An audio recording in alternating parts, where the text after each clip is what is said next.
Sa ngalan ng Ama, ng Anak, at ng Espiritu Santo. Amen. Sumainyo ang Panginoon. At sumainyo rin.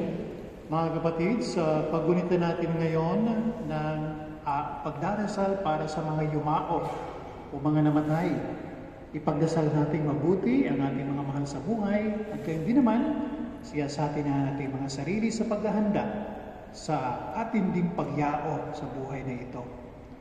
At upang marapa tayong makiisa sa Panginoon, sa misang ito, aminin natin ang ating mga pagkukulang at kasalanan sa Kanya at humingi tayo ng awa at patawad.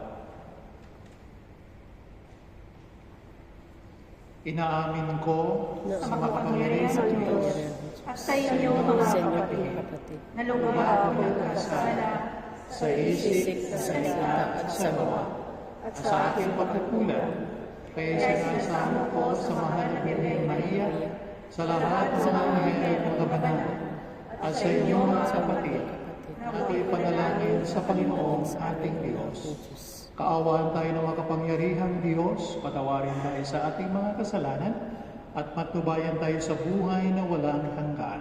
Amen.